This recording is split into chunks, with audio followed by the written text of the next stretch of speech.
আসসালামু আলাইকুম শিক্ষার্থীবৃন্দ। জাতীয় বিশ্ববিদ্যালয়ের অধ্যয়নরত প্রাণিবিদ্যা বিভাগের তৃতীয় বর্ষের শিক্ষার্থীদেরকে আমি তাদের অনলাইন ক্লাসে স্বাগতম জানাচ্ছি। মোহাম্মদ মনিরুজ্জামান, প্রভাষক, প্রাণিবিদ্যা বিভাগ, সরকারি কেসি কলেজ, ঝিনাইদহ। তোমরা জানো আমি কোষ ও আণবিক জীববিদ্যা এই কোর্সের ইতিমধ্যে 9টা ক্লাস নিয়েছি। আজ লেকচার নাম্বার 10-এ আমরা যে টপিকগুলো আলোচনা করার চেষ্টা করব তা হচ্ছে অনাক্রম্যতা বা ইমিউনিটি বিষয়ে আমাদের আজকে আলোচনা হবে ইনশাআল্লাহ। অনাক্রম্যতা, ইমিউনতন্ত্র, অনাক্রম্যতার প্রকারভেদ, অ্যান্টিজেন কি, অ্যান্টিজেনের বৈশিষ্ট্য, আমরা এই সকল বিষয় নিয়ে মোটামুটি আজকের লেকচারটা সাজিয়েছি। তো দেখো, প্রথমেই আমরা দেখব যে হোয়াট ইজ ইমিউনিটি, অনাক্রম্যতা কি। আমরা জানি জন্মগতভাবে আমাদের দেহে বিভিন্ন প্রকার রোগ জীবাণুর বিরুদ্ধে এক ধরনের প্রতিরোধ সিস্টেম, প্রতিরোধ ব্যবস্থা থাকে। সেটা অনেক সময় জন্মগত হয়, অনেক সময় আমরা জন্মের পরও অর্জন করে থাকি। তাহলে বিভিন্ন জীবাণুর বিরুদ্ধে আমাদের যে প্রতিরোধমূলক ব্যবস্থা থাকে সেটাকে বলা হয় অনাক্রম্যতা, ইংলিশে বলা হয় ইমিউনিটি। আর এই ইমিউনিটির জন্য দেহের যে বিভিন্ন তন্ত্র বা সিস্টেম রয়েছে সেগুলোকে আমরা বলি ইমিউন সিস্টেম। বিভিন্ন অঙ্গ রয়েছে আমাদের দেহে, তারপরে বিভিন্ন কোষ রয়েছে, যে কোষ, বিভিন্ন অঙ্গ, এগুলো সমন্বয়ে তৈরি হয় আমাদের দেহে অনাক্রম্য তন্ত্র। এরপর আমরা দেখব যে একটা প্রশ্ন আসে যে মানব দেহে বিভিন্ন প্রকার অনাম্য তন্ত্রের বা অনাক্রম্য তন্ত্রের বর্ণনা দাও। ঠিক আছে, একটা বড় প্রশ্ন, 10 মার্কের একটা বড় প্রশ্ন, অনাক্রম্য তন্ত্রের বর্ণনা দাও। তো সেক্ষেত্রে অনাক্রম্য তন্ত্রের ভিতরে আমরা সাধারণত বিভিন্ন অঙ্গের কথা বলি। তো অঙ্গ ছাড়াও কিন্তু বিভিন্ন প্রকার কোষ কিন্তু আমাদের দেহে আছে। তন্ত্রের ভিতরে অঙ্গ ছাড়াও বিভিন্ন প্রকার কোষ কিন্তু আমাদের দেহে, মানে অঙ্গের ভিতরে কোষ থাকে, সেই কোষ আমাদের দেহে বিভিন্নভাবে সুরক্ষা দেয়। তো সেই কোষগুলো কি কি আছে দেখো, আমি একটা চার্ট আপনার সাজিয়েছি। তার মধ্যে প্রথমে আছে সাইটোটক্সিক টি কোষ। এটা এক প্রকার টি সেল। টি সেল হচ্ছে এক ধরনের শ্বেত রক্তকণিকা, যেটা তৈরি হয় স্টেম সেল থেকে। ঠিক আছে, অর্থাৎ যে কোষ থেকে রক্তকণিকা তৈরি হয়, অনবরত তৈরি হয়, প্রতিনিয়ত তৈরি হয়, সে ধরনের কোষটাকে বলা হয় স্টেম সেল। আর এটা দেহে প্রবিষ্ট বিভিন্ন প্রকার জীবাণু বা টার্গেট কোষকে ধ্বংস করে থাকে। হেলপার টি কোষ আমরা বলছি, এটাও এক ধরনের শ্বেত রক্তকণিকা, যেটা উৎপন্ন হয় স্টেম কোষ থেকে উৎপন্ন হয়। এবং এটা কি করে, সাইটোকাইন নামক এক ধরনের প্রোটিন পদার্থ ক্ষরণ করে, যেটা বি কোষ এবং এন কোষকে উদ্বুদ্ধ করে। বি কোষ হচ্ছে এক ধরনের তোমার শ্বেত রক্তকণিকা, আর এন টি কোষ মানে ন্যাচারাল কিলার সেল, এটা মূলত ক্যান্সার কোষ ধ্বংস করে। তাহলে হেল্পার কোষের কাজ নিজে মারে না, অন্যকে উদ্বুদ্ধ করে সেখানে জীবাণু ধ্বংসের জন্য কাউকে উদ্বুদ্ধ করে থাকে। লিম্ফোসাইট হচ্ছে এক ধরনের শ্বেত রক্তকণিকা। আর শ্বেত রক্তকণিকা মাত্র উৎপন্ন হবে তোমার অস্থিমজ্জা থেকে, মূলত এগুলো উৎপন্ন হয় এই লিম্ফোসাইট গুলো। এটা দুই রকম হয়, টি লিম্ফোসাইট এবং বি লিম্ফোসাইট। ঠিক আছে, যেটা আমি আগে তোমাদের এখানে বলছিলাম যে বি কোষ মূলত বি লিম্ফোসাইট, আর টি লিম্ফোসাইট মূলত এই সাইটোটক্সিক টি কোষ, হেল্পার টি কোষ। এই টি লিম্ফোসাইটের এগুলো একটা ভাগ, এক একটা প্রকার ভেদ। টি লিম্ফোসাইট অনেক রকম হয়, তার মধ্যে এটা দুটো, একটা সাইটোটক্সিক টি কোষ আর একটা হচ্ছে হেল্পার টি কোষ। এরপর আছে মাস্ট কোষ। মাস্ট কোষ আমাদের যে অ্যালার্জি প্রতিক্রিয়া সৃষ্টির জন্য দায়ী। এগুলো তো মূলত ফুসফুস, ত্বক, জিহ্বা এবং নাকে এই ধরনের কোষ থেকে থাকে, যেখানে অ্যালার্জির প্রতিক্রিয়া সৃষ্টি হয়। আমরা জানি আমাদের বিভিন্ন রকম অ্যালার্জি প্রতিক্রিয়ার সময় চুলকায়, লাল হয়, ফুলে ওঠে। এই ধরনের প্রতিক্রিয়া সৃষ্টির জন্য কিন্তু মাস্ট কোষ দায়ী। ডেনড্রাইটিক সেল, এটা উৎপন্ন হয় অস্থিমজ্জা থেকে। ডেনড্রাইটিক সেল, যার মূল কাজ হচ্ছে এইচআইভি ধ্বংস করা। ঠিক আছে, এইচআইভি ভাইরাস আমাদের দেহে প্রবেশ করলে অস্থিমজ্জা থেকে এই কোষ, ডেনড্রাইটিক কোষ, সেটা এইচআইভি ধ্বংসে হেল্প করে থাকে। সবচেয়ে গুরুত্বপূর্ণ একটা কোষ, তা হচ্ছে ন্যাচারাল কিলার সেল, এনকে কোষ। তো এই ন্যাচারাল কিলার সেল আমাদের দেহে যে সকল ক্যান্সারের জীবাণু প্রবেশ করে সেগুলোকে ধ্বংস করে থাকে। সাধারণত গ্রানুলোসাইট, গ্রানুলোসাইট হচ্ছে এক ধরনের শ্বেত রক্তকণিকা, যেটাকে আমরা বলি দানাদার শ্বেত রক্তকণিকা। এই দানাদারের ভিতরে দেখো 3টা ভাগ আছে, নিউট্রোফিল, ইউসোনোফিল আর হচ্ছে বেসোফিল। তো এই নিউট্রোফিল, ইউসোনোফিল এবং বেসোফিল আমাদের দেহে বিভিন্ন রকম প্রতিক্রিয়া দিয়ে থাকে, যেমন কোনো প্রকার কৃমির জীবাণু, পরজীবী ধ্বংস, এগুলো ইউসিনোফিল এবং নিউট্রোফিল করে থাকে। বেসোফিল আমাদের দেহে অ্যালার্জির প্রতিক্রিয়া সৃষ্টি, তারপরে অ্যান্টিবডি তৈরি কাজে, এসব কাজে হেল্প করে থাকে বেসোফিল।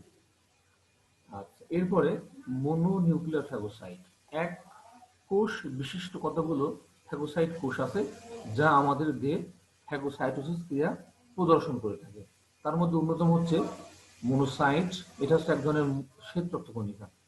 ম্যাক্রোফেজ, কুফার কোষ, মেসেঞ্জিয়াল কোষ, মাইক্রোগ্লিয়াল কোষ, হিস্টোসাইট, অস্টিওসাইট, এগুলো আমাদের দেহের বিভিন্ন অঙ্গে প্রাপ্ত বিভিন্ন রকমের কোষ, যে কোষগুলো বিভিন্নভাবে আমাদের দেহে এই ইমিউনিটি বা অনাক্রম্যতায় সাড়া প্রদান করে থাকে।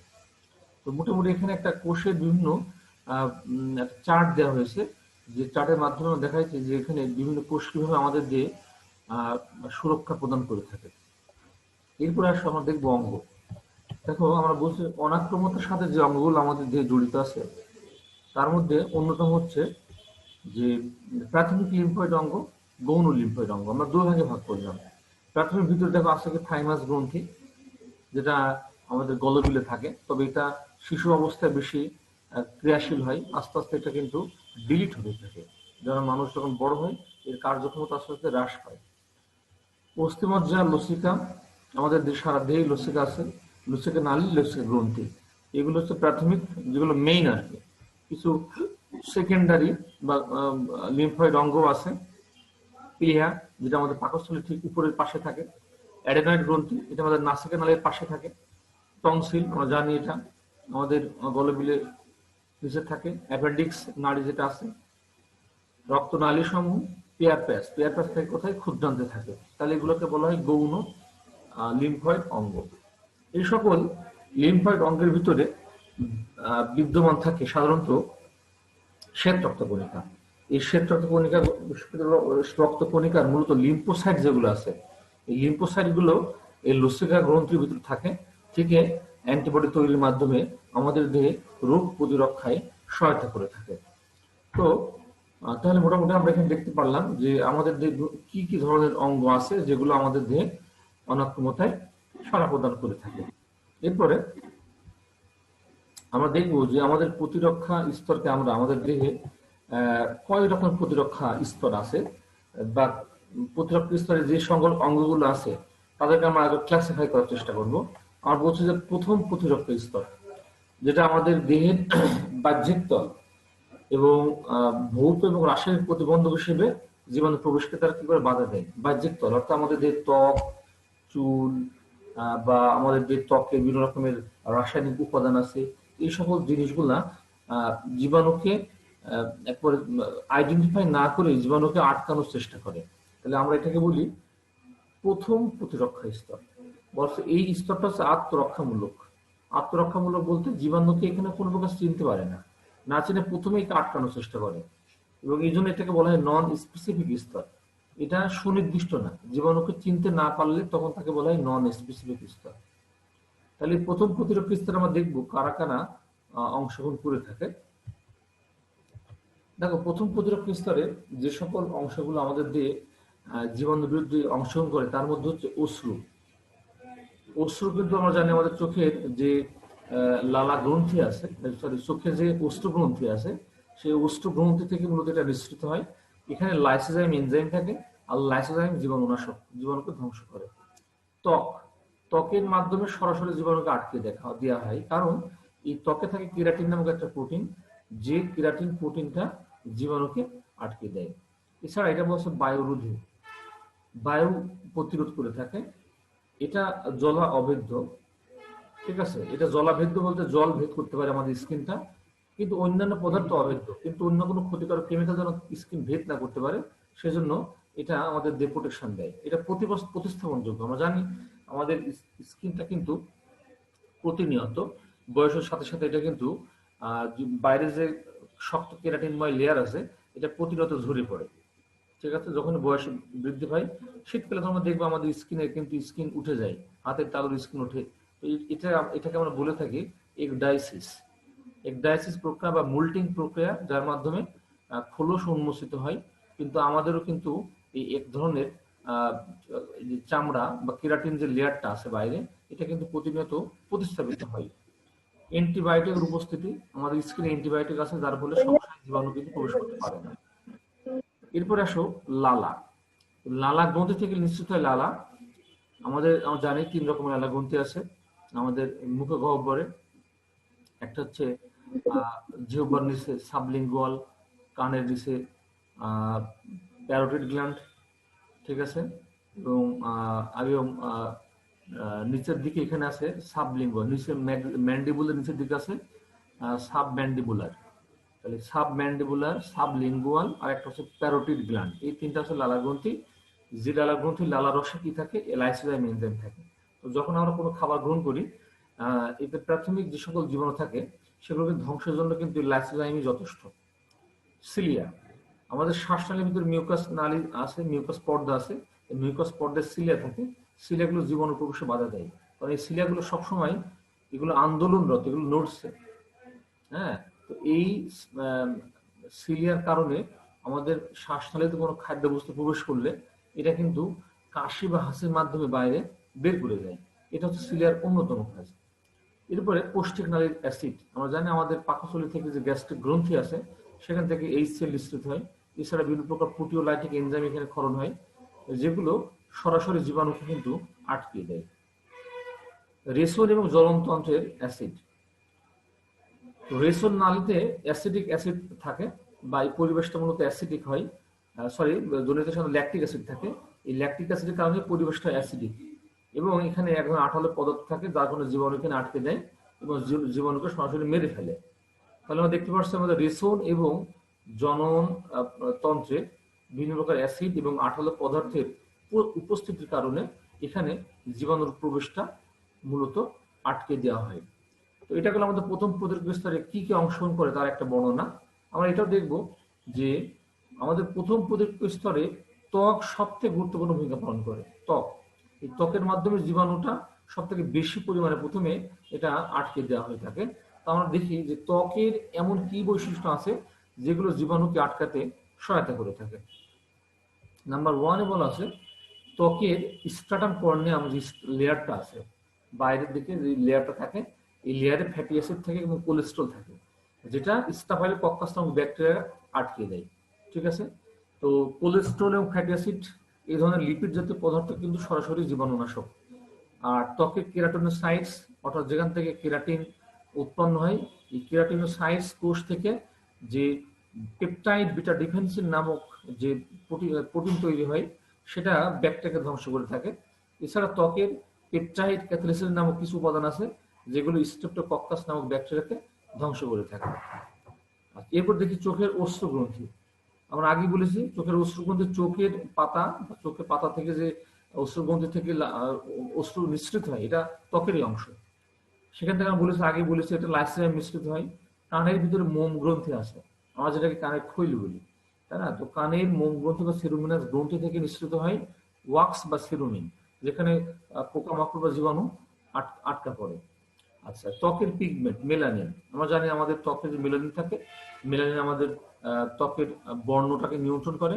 এই যার ত্বকে যত বেশি মেলানিন থাকবে, সূর্যের ইউভি রেটা তার দিয়ে প্রবেশ করতে পারে না, ফলে স্কিন ক্যান্সারের সম্ভাবনা কমে যায়।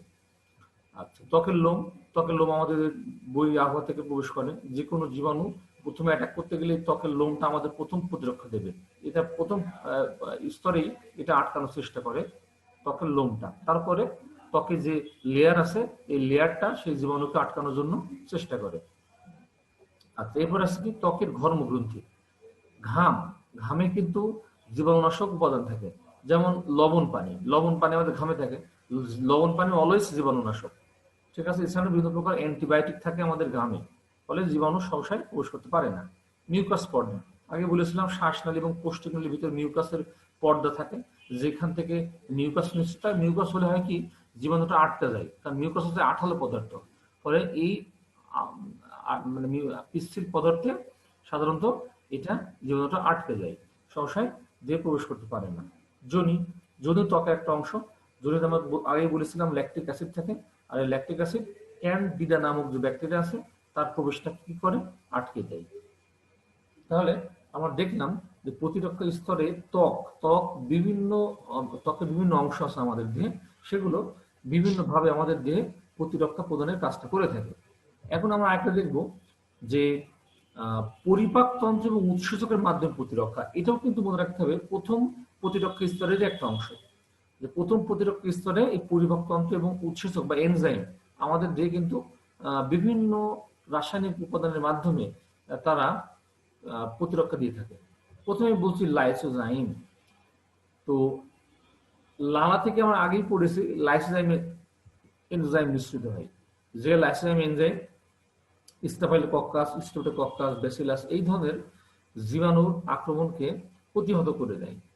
তারপরে পেপটাইড ধর্মী এনজাইম, অর্থাৎ আমরা বলছি ক্ষুদ্রান্তে প্যানেট কোষ থাকে। ক্ষুদ্রান্তে অনেক রকমের কোষ আছে, প্যানেট কোষ, আর্জেন্টাফিন কোষ, ব্রাশ কোষ, গবলেট কোষ।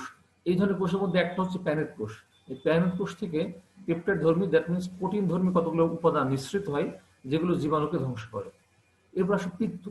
আমরা জানি পিত্ত নিঃসৃত হয় যকৃৎ থেকে, সেটা জমা থাকে পিত্তথলিতে, এবং এই পিত্তথলি থেকে যখন পিত্ত নিঃসৃত হয় যার পিএইচ হচ্ছে 8, দ্যাট মিনস এটা ক্ষারীয়। আর এই ক্ষারীয় উপাদানটা ডিওডিনামের পরিবেশটা ক্ষারীয় রাখে, পিচ্ছিল রাখে, ফলে সহসায় জীবাণু ওখানে টিকে থাকতে পারে না। আমাদের পুরো ক্ষুদ্রান্তের পরিবেশটা হচ্ছে ক্ষারীয়, কারণ এই পিত্তরসের কারণে। আচ্ছা, এরপর দেখি অ্যান্টিবায়োটিক। অন্ত্রে বিভিন্ন প্রকার মিথজীবী ব্যাকটেরিয়া বাস করে, যেমন ইকুলি ব্যাকটেরিয়া, এটা একটা মিথজীবী ব্যাকটেরিয়া। হ্যাঁ, বলা হচ্ছে এদের দেহ থেকে কতগুলো অ্যান্টিবায়োটিক নিঃসৃত হয় বিভিন্ন প্রকারের, যা জীবাণুকে ধ্বংস করে থাকে। পুষ্টিকণির অন্তঃপ্রাচীর। পুষ্টিকণির অন্তঃপ্রাচীরে মূলত এখানে মিউকাস নিঃসৃত হয়। মিউকাস নিঃসারী অনেক কোষ থাকে, হ্যাঁ, যেমন গবলেট কোষ। গবলেট কোষ মিউকাস নিঃসারী, যা ব্যাকটেরিয়াকে আটকে দেয়। আচ্ছা, এরপরে আমরা দেখি যে হাইড্রোক্লোরিক অ্যাসিড, এটা আমরা পড়েছি যে পাকস্থলীর অক্সেন্ট্রিক বা প্যারাইটাল কোষ আছে একটা, যে অক্সেন্ট্রিক বা প্যারাইটাল কোষ থেকে এই সেল নিঃসৃত হয় এবং এই সেল সরাসরি জীবাণুকে আটকে দেয়। ঠিক আছে, আমাদের পাকস্থলীতে সচরাচর জীবাণুগুলো মারা যায় এই সেলের ক্রিয়ায়। ইমিউনোগ্লোবিউলিন, এটা এক ধরনের কি অ্যান্টিবডি। ইমিউনোগ্লোবিউলিন অ্যান্টিবডির একটা কেমিক্যাল পরিভাষা। লালা থেকে নিঃসৃত বিভিন্ন অ্যান্টিবডি, যেমন ইমিউনোগ্লোবিউলিন এ, 5 রকমের, যেমন ইমিউনোগ্লোবিউলিন এ আছে, ইমিউনোগ্লোবিউলিন এ আছে, তারপরে এম, জি, এই ধরনের ইমিউনোগ্লোবিউলিন গুলো আছে, যেগুলো আমাদের দেহে বিভিন্ন ব্যাকটেরিয়ার এগেনস্টে ক্রিয়া করে থাকে। তো মোটামুটি আমরা এটাও দেখলাম যে প্রথম প্রতিরক্ষা স্তরে আমাদের অন্ত্রের ভিতরে পাকস্থলী বা ক্ষুদ্রান্তে কি কি ধরনের রাসায়নিক উপাদান থাকে, যেগুলো বিভিন্ন জীবাণুর এগেনস্টে সুরক্ষা প্রদান করে থাকে। এবার আমরা দেখবো দ্বিতীয় প্রতিরক্ষা স্তর। দেখো, দ্বিতীয় প্রতিরক্ষা স্তরের যে বৈশিষ্ট্য, সেটা হচ্ছে প্রথম প্রতিরক্ষা স্তরকে যদি ফাঁকি দিয়ে কোনো জীবন আমাদের দেহের অভ্যন্তরে প্রবেশ করে, তখন তাহলে শুরু হয়ে যায় দ্বিতীয় প্রতিরক্ষা স্তরের কাজ। হ্যাঁ, এবং এই স্তর প্রতিরক্ষাটা দুই ভাবে হয়, একটা কোষীয় আর একটা রাসায়নিক। আমাদের দেহে প্রবেশের পরে যে দেহের ত্বকে অনেক কোষ আছে, অথবা এখানে যে সকল রাসায়নিক উপাদান আছে, সেগুলো আমাদের এই দ্বিতীয় প্রতিরক্ষা স্তরে সুরক্ষা প্রদান করার কাজটা করে থাকে, এবং এটাও নন স্পেসিফিক। এই স্তরেও এই কোষ দ্বারা, রাসায়নিক পদার্থ দ্বারা যে সুরক্ষাটার কাজটা করা হয়, সেটা কিন্তু জীবাণুকে নির্দিষ্টভাবে চিনতে না পেরেই জীবাণুকে মেরে ফেলার একটা প্রবণতা এখানে দেখায়। যেমন উদাহরণস্বরূপ বলা হয়েছে শ্বেত কণিকা দ্বারা জীবাণু ভক্ষণ। শ্বেত কণিকা আমাদের দিয়ে যে কোনো জীবাণু প্রবেশ করলে তাকে মারতে চাই। যখনই ওই শ্বেত কণিকা বাইরে কোনো জীবাণু প্রবেশ করে, এবং এই শ্বেত কণিকার যে এমএইচসি প্রোটিন আছে তার সাথে জীবাণুর যে এমএইচসি প্রোটিন যদি ম্যাচ না করে, ঠিক আছে, তো এই এমএইচসি প্রোটিনটা মূলত বিভিন্ন ক্ষতিকারক বস্তু শনাক্তকরণের জন্য এই প্রোটিনটা ব্যবহৃত হয়। এর নাম হচ্ছে মেজর হিস্টোকম্প্যাটিবিলিটি কমপ্লেক্স।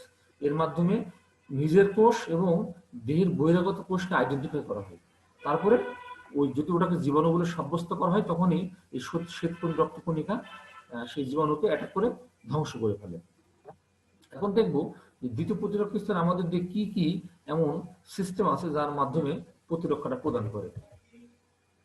দেখো, দ্বিতীয় প্রতিরক্ষা স্তরে বলা আছে যে ফ্যাগোসাইট মানে শ্বেত রক্তকণিকা, জ্বর জ্বর এক ধরনের শারীরবৃত্ত ক্রিয়া যার মাধ্যমে জীবাণুর এগেনস্ট প্রতিরক্ষা গড়ে ওঠে। সহজাত মারণ কোষ, ন্যাচারাল কিলার সেল, প্রদাহ, ইন্টারফেরন এবং কমপ্লিমেন্ট সিস্টেম, সবগুলো আমরা একটু একটু করে আলোচনা করব যে দ্বিতীয় প্রতিরক্ষা স্তরে কিভাবে কাজ করে থাকে। দেখো, আর প্রথমে বুঝি ফ্যাগোসাইট। ফ্যাগোসাইট মানে যে কোষের মাধ্যমে ফ্যাগোসাইটোসিস সম্পন্ন হয় তাকে বলে ফ্যাগোসাইট। এটা মূলত আমাদের হচ্ছে শ্বেত রক্তকণিকা। দেখো এখানে আমি দুইটা শ্বেত রক্তকণিকার নাম দিয়েছি, একটা হচ্ছে নিউট্রোফিল আর একটা ম্যাক্রোফেজ। এই দুটো আমাদের দিয়ে বিভিন্ন প্রকার জীবাণু ফ্যাগোসাইটোস প্রক্রিয়ায় ভক্ষণ করার জন্য দায়বদ্ধ।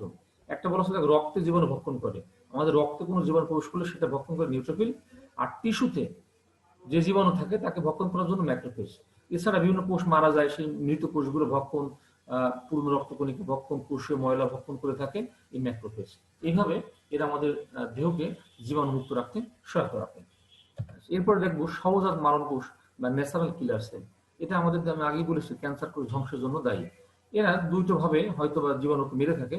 তা হচ্ছে যে যেগুলো আমাদের দিয়ে টার্গেট কোষ বা টিউমার কোষ যখন প্রবেশ করে তখন তার ঝিল্লিতে একটা ছিদ্র তৈরি করে, সেই ছিদ্রের মাধ্যমে বিভিন্ন রাসায়নিক উপাদান ওই টার্গেট কোষের অভ্যন্তরে প্রবেশ করিয়ে তার নিউক্লিয়াসটা ছিন্ন ভিন্ন করে ফেলে। আর যদি নিউক্লিয়াস মারা যায় তাহলে ওই জীবাণু বংশ বিস্তার করতে পারবে না। ঠিক আছে, তাহলে এটা একটা টেকনিক যার মাধ্যমে সহজাত মারণ কোষ বা ন্যাচারাল কিলার সেল আমাদের দেহকে ক্যান্সার বা টিউমার মুক্ত রাখতে সহায়তা করে। প্রদাহ, প্রদাহ আমরা জানি যখন অ্যালার্জির প্রতিক্রিয়া সৃষ্টি হয় তখন কিন্তু প্রদাহ হয়, কারণ সে জায়গাটা একটু লাল হয়ে যায়, চুলকায়, একটু ফুলে ওঠে, এটাকে আমরা বলি প্রদাহ। আর প্রদাহ সৃষ্টির জন্য যেটা দায়ী তার নাম হচ্ছে হিস্টামিন নামক এক ধরনের প্রোটিন উপাদান। আমরা জানি যখন আমাদের অ্যালার্জি সৃষ্টি হয় তখন কিন্তু আমরা অ্যান্টি হিস্টামিন জাতীয় ওষুধ খাই, মানে অ্যান্টি হিস্টামিন হিস্টামিনের উপরে ক্রিয়া করে, হিস্টামিনের ক্রিয়াটাকে থামিয়ে দেয়, ফলে ওই জায়গাটা যে ফুলে যাওয়া, লাল হওয়া, চুলকানো, এটা কিন্তু প্রশমিত হয়ে যায়। ঠিক আছে, তাহলে আমরা বলছি যে প্রদাহ কারে বলে, যে যদি কোনো জায়গায় হিস্টামিনের ক্রিয়া হয়, ওই হিস্টামিনের ক্রিয়া হলে সেই জায়গাতে কোষীয় তালিকা ছিদ্র সৃষ্টি করে, এবং কোষীয় তালিকা ছিদ্র সৃষ্টি হলে ওই জায়গাতে একটু লাল হয়, গরম হয়, ফুলে ওঠে, ব্যথা হয় এবং একটু চুলকানির সৃষ্টি করে। এবং ওই ইয়ের উপাদানগুলা, অর্থাৎ প্রদাহ সৃষ্টিত উপাদানগুলা, সেগুলোকে দ্রুত মারার জন্য সেখানে ফ্যাগোসাইট যে কোষগুলো আছে সেগুলো সেখানে ধাবিত হয়, জীবাণুকে ধ্বংসের জন্য সেখানে উদ্বুদ্ধ হয়। এরপর আসলে জ্বর। জ্বরটাকে যদি আমরা ক্ষতিকারক হিসেবে ভাবি, কিন্তু জ্বর আসলে আমাদের জন্য কিন্তু উপকারী বটে। জ্বর হলে যেটা হয় যে দেহের যে তাপমাত্রা বৃদ্ধি পায়, এই বৃদ্ধিপ্রাপ্ত তাপমাত্রায় কোনো জীবাণু সহসায় বংশ বিস্তার করতে পারে না। জীবাণুর বংশ বিস্তারটা লেট হয়, দেরি হয়, কারণ এত বেশি তাপমাত্রায় জীবাণু সহসায় বংশ বিস্তার করতে পারে না। তাহলে জ্বর কেন আসে আমরা জানি যে যখন আমাদের যে কোনো ভাইরাস বা ব্যাকটেরিয়া প্রবেশ করে তখন সেগুলোকে আক্রান্ত করার জন্য, মারার জন্য আমরা জানি শ্বেত রক্তকণিকা সেদিকে ধাবিত হয়। ঠিক আছে, এবং আক্রান্ত হওয়ার পরে কোষগুলো মারার পরে সেখান থেকে পাইরোজেন নামক এক ধরনের কেমিক্যাল উপাদান নিঃসৃত হয়, যেটা আমাদের হাইপোথ্যালামাসে প্রবেশ করে রক্তের মাধ্যমে, এবং এই হাইপোথ্যালামাসের রাসায়নিক পরিবর্তন ঘটিয়ে সেখান থেকে কতগুলো কেমিক্যাল নিঃসরণ করে। সেই কেমিক্যালগুলো কি কি? প্রোস্টাগ্ল্যান্ডিন, মোনোঅ্যামাইন, এই ধরনের কতগুলো কেমিক্যাল নিঃসরণ করে, যে কেমিক্যাল আমাদের সারা দেহে রক্তের মাধ্যমে ছড়িয়ে পড়ে, এবং এই কেমিক্যালগুলো আমাদের যে রক্ত নালী আছে সেগুলোকে সংকোচন ঘটায়। সংকোচন হলে কি হয়, দেহে যে তাপমাত্রা আছে এই তাপমাত্রা বাইরে বের হতে পারে না, ফলে দেহের তাপমাত্রা দেহের ভিতরে জমা থাকে এবং তার ফলশ্রুতিতে তাপমাত্রা বৃদ্ধি পায় এবং তাকে আমরা তখন জ্বর বলে সাব্যস্ত করি। তাহলে আমরা দেখতে পাচ্ছি আমাদের জ্বর সৃষ্টির জন্য কিন্তু পাইরোজেন নামক যে উপাদানটা নিঃসৃত হয় ওই আক্রান্ত কোষ থেকে যেটা উৎপন্ন হয় সেটা আমাদের হাইপোথ্যালামাসের শারীরবৃত্তীয় পরিবর্তন ঘটিয়ে সেখান থেকে কেমিক্যাল নিঃসরণের মাধ্যমে আমাদের দেহের রক্তনালীগুলো সংকোচন ঘটায়, ফলে আমাদের দেহের যে অ্যাভেলেবেল এটিপি বা শক্তি বা তাপ উৎপন্ন হয় সেটা কিন্তু বাইরে বের হতে পারে না, এবং তারই ফলশ্রুতি তখন জ্বর আসে, এবং এই জ্বরের বৃদ্ধিপ্রাপ্ত তাপমাত্রায় সহসায় যে জীবাণুগুলো আমাদের দেহে প্রবেশ করে সেটা বংশ বিস্তার করতে পারে না। তাহলে আমরা দেখলাম যে জ্বর কিভাবে হয়, আমি সেটা এখানে তোমাদের দেখিয়েছি। দেখো যে দেখালাম এখানে যে একটা ম্যাক্রোফেজ জীবাণুকে ভক্ষণ করছে, এবং সেই জীবাণু থেকে আমরা দেখতে পাচ্ছি যে সাইটোকাইন বা পাইরোজেন নিঃসৃত হলো, যেটা আমাদের মস্তিষ্কে রক্ত বাহিত হয়ে আমাদের যাবে কোথায়, হাইপোথ্যালামাসে যাবে, সেখান থেকে প্রোস্টাগ্ল্যান্ডিন, মোনোঅ্যামাইন এই ধরনের পদার্থ মিশ্রিত হবে, এবং সেটাই মূলত জ্বর সৃষ্টির জন্য দায়বদ্ধ। আচ্ছা, এরপরে ইন্টারফেরন। তোমাদের পরীক্ষা দেখবে খ বিভাগে একটা প্রশ্ন আসছে, ইন্টারফেরন কি? হ্যাঁ, এটা গুরুত্বপূর্ণ একটা প্রশ্ন। তো ইন্টারফেরন হচ্ছে আমাদের দেহে যখন কোনো ভাইরাস আক্রমণ করে এবং ভাইরাস কোনো কোষকে যখন আক্রান্ত করে সেই কোষ হতে এক ধরনের গ্লাইকোপ্রোটিন জাত পদার্থ উৎপন্ন হয়। আমরা দেখতে পেলাম এটা একটা মনে করো একটা কোষ, এবং একটা ভাইরাস প্রবেশ করছে, করে ভাইরাস আমাদের কোষের যে ডিএনএ আছে সেখানে অ্যাটাক করার পরে আমরা দেখতে পাচ্ছি সেখান থেকে এক ধরনের প্রোটিন জাতীয় পদার্থ তৈরি হলো, এটাকে বলা হয় ইন্টারফেরন, যেটা এক ধরনের গ্লাইকোপ্রোটিন। এবং আমাদের মনে রাখতে হবে এই গ্লাইকোপ্রোটিন কোন ধরনের কোষ থেকে উৎপন্ন হয়, টি লিম্ফোসাইট, শ্বেতকণিকা এবং ফাইব্রোব্লাস্ট কোষ থেকে ইন্টারফেরন নিশ্চিত হয়। ইন্টারফেরন কি করে? ইন্টারফেরন মূলত আমাদের পাশে যে কোষগুলো সুস্থ আছে এই সুস্থ থাকা কোষগুলোকে অ্যালার্ট করে, সতর্ক করে এই অনুরূপ উপাদান তৈরির মাধ্যমে ভাইরাসের আক্রমণ থেকে ওই কোষগুলোকে সুরক্ষা প্রদান করে থাকে। এটাই মূলত ইন্টারফেরন।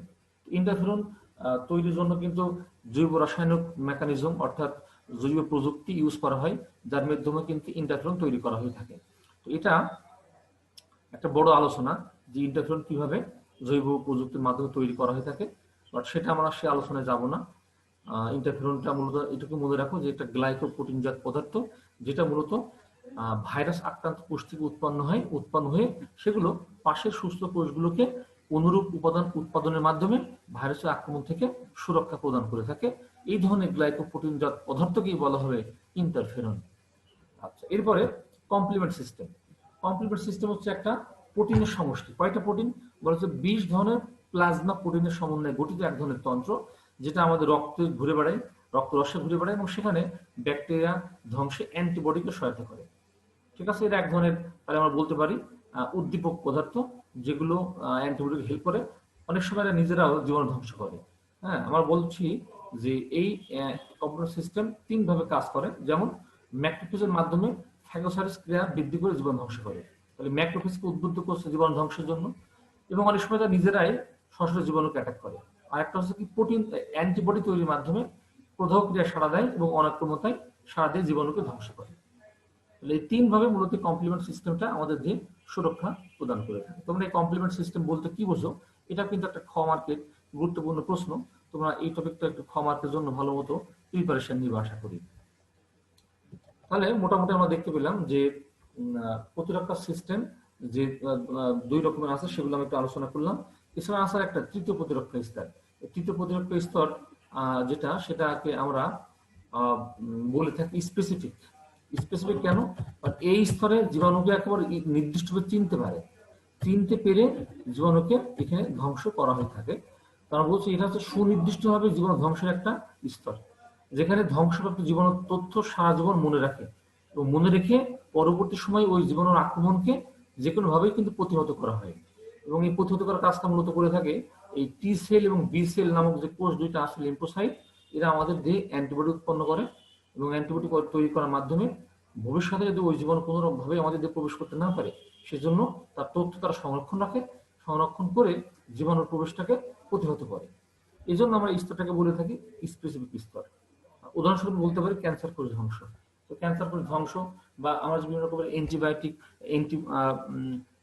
আমাদের অ্যান্টিবডি নিই, বিভিন্ন রোগের জন্য অ্যান্টিবডি নেওয়া, ভ্যাকসিন নেওয়া হয়, এগুলো মূলত তৃতীয় প্রতিরক্ষা স্তরেরই কাজ।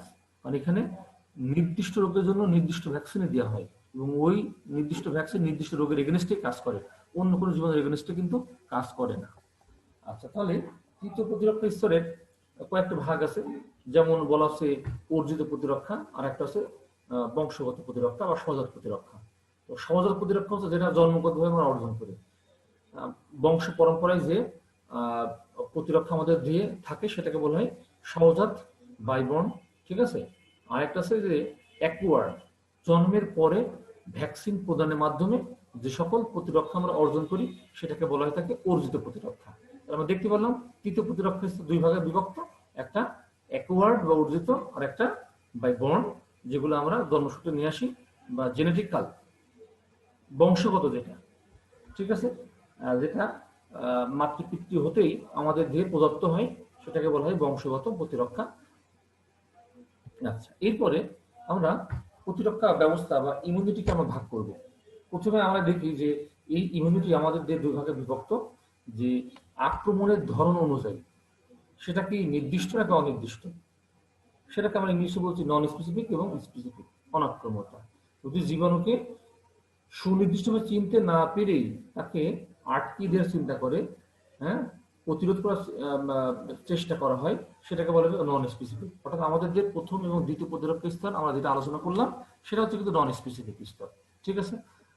স্পেসিফিকটা হচ্ছে সুনির্দিষ্টভাবে চিনতে পারে, পেরে সেটা জীবাণু ধ্বংস করে, যেটা হচ্ছে তৃতীয় প্রতিরক্ষা স্তর, ঠিক আছে। এটা মূলত আমাদের দিয়ে বেশি কার্যকরী, যেমন ক্যান্সার ধ্বংস, এটা একটা স্পেসিফিক অনাত্মতার একটা উদাহরণ। আচ্ছা, এরপরে আমরা দেখব যে সক্রিয়তার উপরে ভিত্তি করে অনাক্রমতা। সক্রিয়তার উপর ভিত্তি করে অনাক্রমতা আমরা দুই ভাগে ভাগ করছি, একটা জিনগত সহজাত বা বংশগত অনাক্রমতা, একটা হচ্ছে অর্জিত অনাক্রমতা। তো এটা হচ্ছে যে যেটা বংশ পরম্পরা বহন করে নিয়ে আসে সেটাকে বলা সহজাত।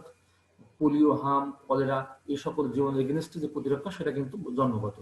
আর অর্জিত অর্থাৎ অনেক জটিল রোগ আছে যার এগেনস্টে ভ্যাকসিন আমাদের নেওয়া লাগে। এই ভ্যাকসিনের কারণে আমাদের দেহে কিন্তু ওই নির্দিষ্ট জীবাণুর এগেনস্টে এক ধরনের প্রতিরক্ষা সিস্টেম গড়ে ওঠে, সেটাকে আমরা বলি কি অর্জিত অনাক্রমতা। তো এই দুটো ভাগ আছে, সেগুলো আমরা আলোচনা করবো। দেখো, প্রথমে বলছি যে অর্জিত প্রতিরক্ষা, সেটা আবার সক্রিয়তার উপর ভিত্তি করে আমরা দুভাগে ভাগ করি। তোমাদের বই দেখবা যে তোমাদের যে বইগুলো আছে, তোমাদের যে টেক্সটের নাম আমি বলেছিলাম, সেই টেক্সটে মূলত এটাকে এই অর্জিত প্রতিরক্ষাটাকে সক্রিয়তার উপর ভিত্তি করে দুই ভাগে ভাগ করেছে। একটা সক্রিয় প্রতিরক্ষা আর একটা হচ্ছে নিষ্ক্রিয় প্রতিরক্ষা। তো সক্রিয় প্রতিরক্ষাটা কি, যে যে ব্যবস্থায় দেহের কোষ সরাসরি অ্যান্টিবডি উৎপাদনের জন্য প্রতিরক্ষা অংশ নেয় এবং এটা ধীরে ধীরে অর্জিত হয় কিন্তু দীর্ঘস্থায়ী হয়, ঠিক আছে। সক্রিয় প্রতিরক্ষা আমরা দেখতে পাচ্ছি এটা ধীরে ধীরে কাজ করে কিন্তু এটা অনেক লম্বা সময় ব্যাপী আমাদের দেহে বিদ্যমান থাকে। তার মধ্যে আমরা বলতে পারছি যে প্রাকৃতিক সক্রিয় প্রতিরক্ষা, এটাকে আমরা দুভাগে ভাগ করলাম। প্রাকৃতিক সক্রিয় প্রতিরক্ষা বলা হচ্ছে যে দেহে কোনো জীবাণু প্রবেশ করলে তাকে প্রতিহত করার জন্য দেহে যে অনাক্রম্যতা গড়ে ওঠে তাকে বলা হয় প্রাকৃতিক সক্রিয় প্রতিরক্ষা। এটা আমাদের যে মূলত বি এবং টি লিম্ফোসাইট যেটা আছে তার মাধ্যমে আমাদের দেহে এটা ক্রিয়া করে থাকে। এটা জন্মসূত্রে আমরা এটা অনেক সময় আমাদের দেহে টি এবং বি লিম্ফোসাইট থাকে এবং টি বি লিম্ফোসাইট কোনো জীবাণু প্রবেশ করার পরে কিন্তু আমাদের দেহে এই ধরনের প্রাকৃতিক সক্রিয় প্রতিরক্ষা দিয়ে থাকে। উদাহরণস্বরূপ বলতে পারি যে ধরলাম পক্সের জীবাণু আমার দেহে প্রবেশ করেছে, পক্স হওয়ার পরে সে পক্স জীবাণুকে মারার জন্য এই টি এবং বি লিম্ফোসাইট ধাবিত হবে, এরপর তারা সেখানে অ্যান্টিবডি তৈরি করবে এবং এই অ্যান্টিবডি লম্বা সময় ধরে আমাদের দেহে কাজ করে এবং সচরাচর আমরা জানি ইন জেনারেলি দ্বিতীয়বার কিন্তু পক্স খুব কমই হয়। কৃত্রিম সক্রিয় প্রতিরক্ষা অর্থাৎ এই প্রক্রিয়ায় আমাদের দেহে ভ্যাকসিন প্রবেশ করানোর মাধ্যমে যে প্রতিরক্ষা গড়ে তোলা হয় সেটা হচ্ছে কৃত্রিম সক্রিয়। এটা আমাদের জন্মের পরে এটা ন্যাচারালি আমাদের আর্টিফিশিয়ালি আমাদের দেহে প্রবেশ করাতে হয়, যেমন ডিপিটি ভ্যাকসিন, ডিপথেরিয়া, পার্টোসিস এবং টিটেনাস, এই তিনটা রোগের একটা কম্বাইন ভ্যাকসিন আমাদের দেহে প্রবেশ করিয়ে ডিপথেরিয়া, পার্টোসিস এবং টিটেনাস বা যক্ষা এর এগেনস্টে আমাদের দেহে একটা সুরক্ষা প্রদান করার কাজ করে থাকে এই ভ্যাকসিনটা। এরপর দেখব নিষ্ক্রিয় প্রতিরক্ষা। নিষ্ক্রিয় প্রতিরক্ষা হচ্ছে যে প্রতিরক্ষা আমাদের দিয়ে ধীরে ধীরে খুব দ্রুত অর্জিত হয় বাট কিন্তু এটা খুব ক্ষণস্থায়ী হয়, সেটাকে আমরা বলি নিষ্ক্রিয় প্রতিরক্ষা, ঠিক আছে। এবং এই প্রক্রিয়া কোনো মানুষের বা অন্য কোনো প্রাণীর দেহ থেকে উৎপন্ন অ্যান্টিবডি অপর একজন মানুষের দেহে প্রবেশ করানো হয়। তাহলে একটা মানুষের দেহ থেকে অ্যান্টিবডি, কারণ সেই মানুষটা হয়তো কোনো রোগ থেকে সেরে উঠেছে, তার দেহে অ্যান্টিবডি তৈরি হয়েছে এবং সেই অ্যান্টিবডি সেখান থেকে নিয়ে যে মানুষটা আক্রান্ত হয়েছে তার দেহটা প্রবেশ করালে সে হয়তো সুস্থ হয়ে উঠবে। যেটা এখন এই যে কোভিড-19 এই সময় আমরা অনেকে দেখে থাকি যে প্লাজমা থেরাপি দেওয়া হচ্ছে, প্লাজমা থেরাপি। যে লোকটা কোভিড-19 থেকে সেরে উঠেছে তার দেহে হয়তো অ্যান্টিবডি তৈরি হয়ে গেছে এবং সেই অ্যান্টিবডি সমৃদ্ধ প্লাজমা রক্তরস যদি আক্রান্ত আরেকটা ব্যক্তির দেহে এটা পুশ করা হয় তাহলে কিন্তু সেই মানুষটা দ্রুত সেরে উঠছে ওই কোভিড-19 এর ইফেক্ট থেকে। পার্শ্ব প্রতিক্রিয়া তার দেহে তেমন আর খুব একটা বেশি দেখা যায় না। তো আমরা এটাকে দুভাগে ভাগ করেছি, একটা হচ্ছে প্রাকৃতিক নিষ্ক্রিয় প্রতিরক্ষা আর একটা কৃত্রিম নিষ্ক্রিয় প্রতিরক্ষা। প্রাকৃতিক হচ্ছে যেমন যখন আমরা গর্ভাশয়ে থাকি, মাতৃগর্ভে থাকি, মাতৃগর্ভে যখন আমরা থাকি তখন অমরা এবং শাল দুধের মাধ্যমে আমাদের দেহে কিন্তু একটা ইমিউন সিস্টেম তৈরি হয়, বাট এটা সেটা খুব ক্ষণস্থায়ী।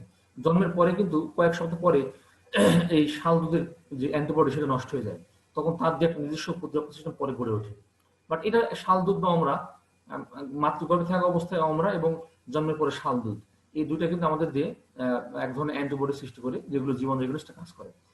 আর কৃত্রিমটা কি, কৃত্রিমটা বলা হচ্ছে যে কোনো ব্যক্তি যখন রোগ থেকে সেরে ওঠে তো বলা হচ্ছে ইনজেকশনের মাধ্যমে ওই দেহের যে ব্যক্তি সেরে উঠেছে রোগ থেকে তার দেহের সিরাম নিয়ে অন্য একটা ব্যক্তি দেহে প্রবেশ করালে সে কিন্তু ওই রোগের এগেনস্টে তার দেহে একটা প্রতিরক্ষা সিস্টেম গড়ে উঠবে এবং সে ওই রোগ থেকে সেরে উঠবে। এটা হচ্ছে কৃত্রিম নিষ্ক্রিয় প্রতিরক্ষার একটা উদাহরণ। আচ্ছা, এবার তাহলে আমরা দেখতে পারলাম আমরা ইমিউনিটিকে শ্রেণীবিন্যাস করলাম দুইটা টপিক্সের ভিত্তিতে। তোমরা এটা 10 মার্কের একটা বড় প্রশ্ন পরীক্ষা আসলে দেখলাম, তো আশা করি তোমরা একটা ভালো মতো একটা প্রিপারেশন নিবা। তো আমি তোমাদের এই টপিক্সে মূলত আজকে যেগুলো আলোচনা করলাম তা হচ্ছে